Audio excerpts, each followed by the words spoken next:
We got one team leaving the bubble. The Vegas Golden Knights are out. Yeah. And Dallas, they found a way to storm back and survive, and they win in overtime again.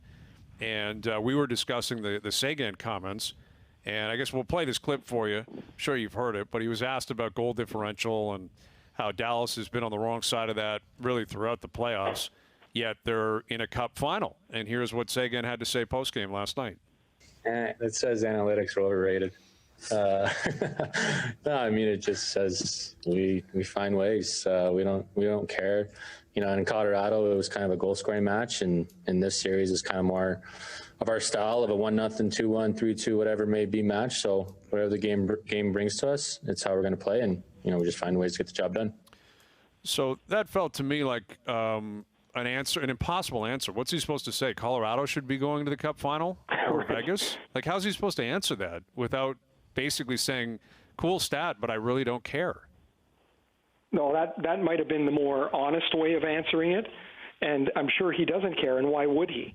There were times there I thought, like, there's no way Dallas can get through giving up, you know, like getting outshot and outchanced, and then pretty soon you realize they're not that dissimilar in a way from the Islanders, in that they defend well, they're getting amazing goaltending. I mean, Khudobin is, you know, their front runner for the Conn Smythe, I would say. Well, it's either him or Heiskanen.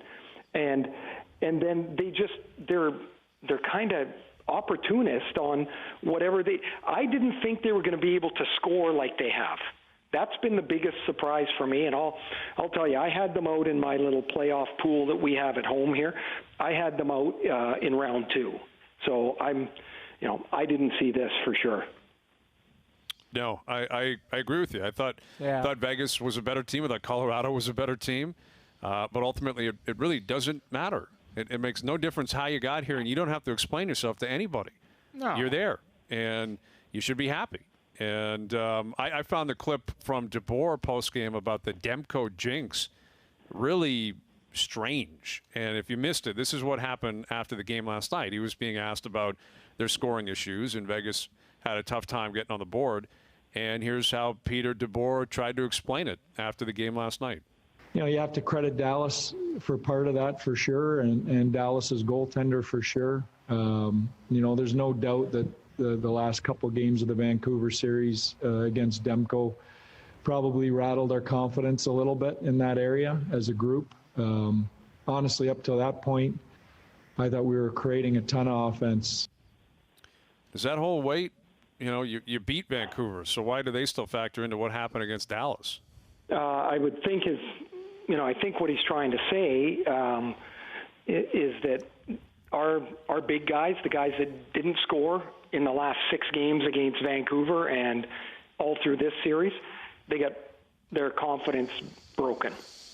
Like, what are the chances? Stone, Marchessault, Smith, Carlson, Pacioretty, they all go dry at the same time.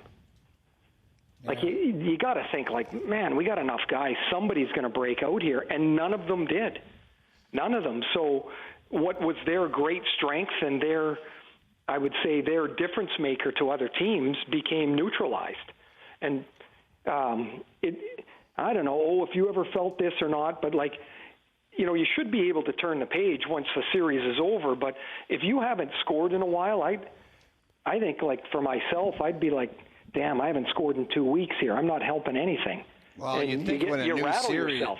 Yeah, a new series starts, you would think, I mean, for me personally, I'm not having any haunting images of the last goaltender. I'm rejuvenated. I'm excited. I'm like, all I got in my head is I got the backup goaltender for the Dallas Stars. Regardless of how good he's playing, I always felt confident, and no disrespect to Jamie, but when I threw in the backup goaltender thing in there, I felt good about it. Well, I felt good about it. But it's not a disrespect. I mean, honest to God, like, if you're looking at it, who would I much rather face? A third liner, a fourth liner, or a top liner? Like, that's, like, when you look at it legitimately, like, that's the honest truth. That being said, I think Dallas did a really good job, to your point, Ray. I know they were giving up a lot of shots, but Khudobin wasn't facing 4 and 5 chances in tight. Like, they were giving up outside shots. I think Vegas dried up. A guy like Riley Smith, who hadn't scored in 11 games, You know, he scored last night, but I mean, you know, it does get into your mind. And then all of a sudden you get a guy like Khudobin who's standing on his head, and he does get into the mind of the other team going, okay, it's going to take a great shot to beat this guy because it's almost like he was everywhere. And Tyler Seguin said last night, he goes, I haven't seen goaltending like this since Tim Thomas. And if you look at the comparisons between Anton Khudobin and Tim Thomas, just the body type, like they're, you know, grinders, shorter grit grinders that didn't give up on pucks. It's not style points. It's about making saves.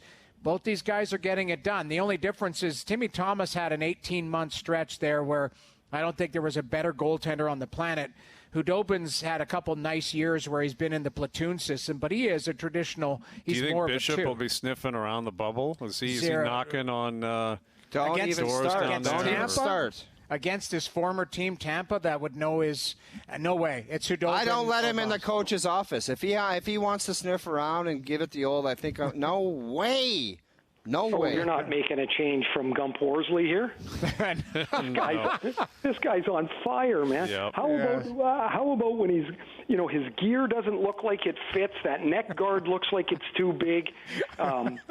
He's just fighting for air. Like, how could you not love the way this guy is played? Khudobin's been outstanding. Like, I don't know. This is his team right now. I mean, like I don't care if somebody else is around. It's definitely or his team. And just the post-game comment. We got to play this quickly, because I'm sure you heard it. Oh, yeah. But this is one we're going to be playing for years. I know when we come across a beauty, it gets into the archives, and it's going to stick around. I guess Khudobin was awarded the player of the game in the room, and this was his response post-game last night. We're not going home! How do you not love that guy? You have to. Yeah, he sounds like a really popular guy, and man, he's been awesome. Before I go, the one thing is like DeBoer saying, you know, and I know he's frustrated, and it's right after the game, but saying, you know, what a crappy way to lose, and it's a stupid rule, and they didn't lose because Zach Whitecloud chipped the puck over the glass. No. They lost because they gave up 2 power play goals, and they had a 2-0 lead, and they couldn't defend it. I love that rule. That's why they lost. I love that rule. I've always loved it. I've always appreciated the rule. And I understand why people don't like it if they're on the wrong side of it, but that's the rule. Make a play. Sometimes I get it. It's not meaningful, and sometimes you get burned where you feel like you're under pressure and you're trying to go glass and out. Sorry. Those are the rules.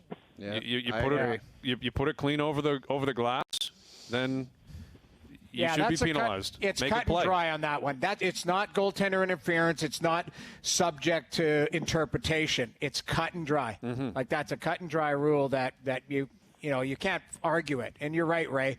Like, they had plenty of chances to win 2-0. They gave up 2 goals in the last 10 minutes, shorthanded. You know, Vegas they've got to own that. And they were down 3-1. It's not like it was Game 7 last night. You know, like Vegas was fighting. They put themselves in a hole long before that puck went over the glass.